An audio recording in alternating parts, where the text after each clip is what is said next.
Good morning. I'm here to talk about our current safety performance in our facility. And this morning I will be submitting a safety incident business proposal to address our current safety issues. As you can tell on this first graph, our safety first aid incidents have increased 41% over the last 3 years. At the current pace that we're going, we are bound to have a OSHA recordable lost time or even worse, a fatality. Since the announcement of the closure of our facility, the employees have become concerned about the future of their employment. There's two reasons why the increase for our safety first aid incidents.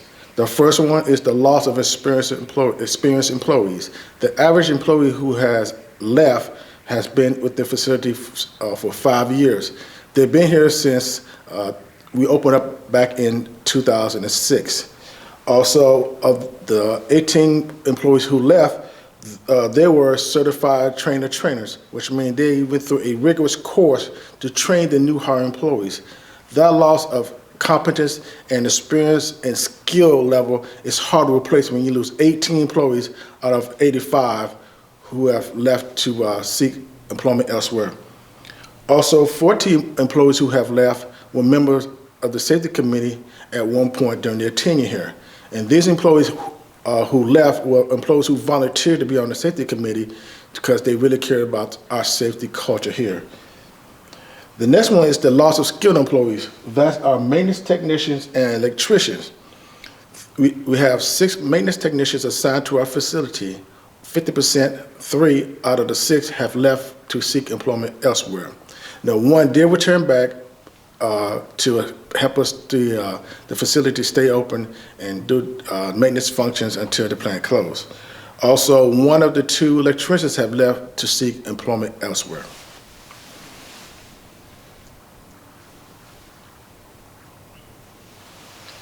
The impact of these departures have three repercussions. 1, excessive overtime and fatigue. Next one, the cost of overtime to cover for the employees who have left has increased 30%, which ties into when we have increase of safety first aid incidents. Also, according to our policy, we have to take the employee for a post-accident drug screen and have to pay for their travel to and from the medical facility.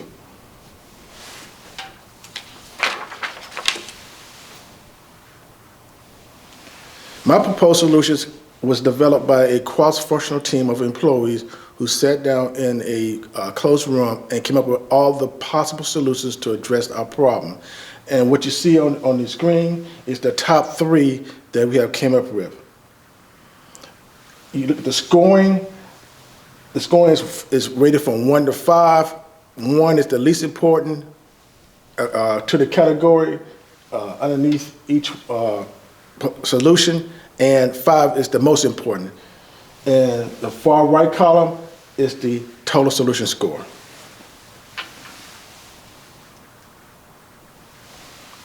The cost is $69,000 for 1 of the 3 solutions, and that's the pay incentive. That idea was received from our facility from a sister site that closed several years ago, and when they were experiencing the same problem with employees leaving to seek employment elsewhere when the announcement came for their facility to close.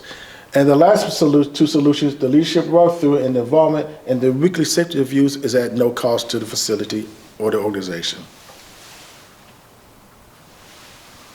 How do we plan to implement these solutions? The first one, we're going to develop a training plan for the safety first aids review and our training topics. That is important that we conduct that on a weekly basis. Preferably it will be done on a Monday when the employees come back for their first day of work.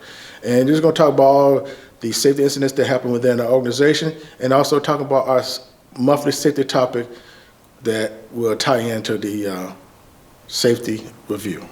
Also, we were talking about we'll develop and implement a safety walkthrough with the management. And the reason that is so the managers can interact with the employees and get feedback, that one-on-one personal contact that was missing before.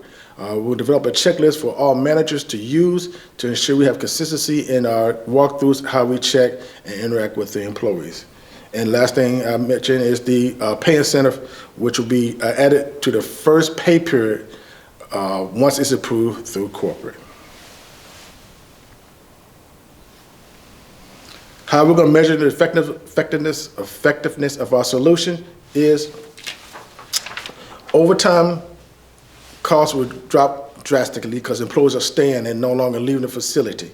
Also, our employee turnover rate should drop drastically to a point where HR can manage any new hire employees to replace anyone who decides to leave. And the last and most important reason is our safety first aid incidents will decrease. In conclusion,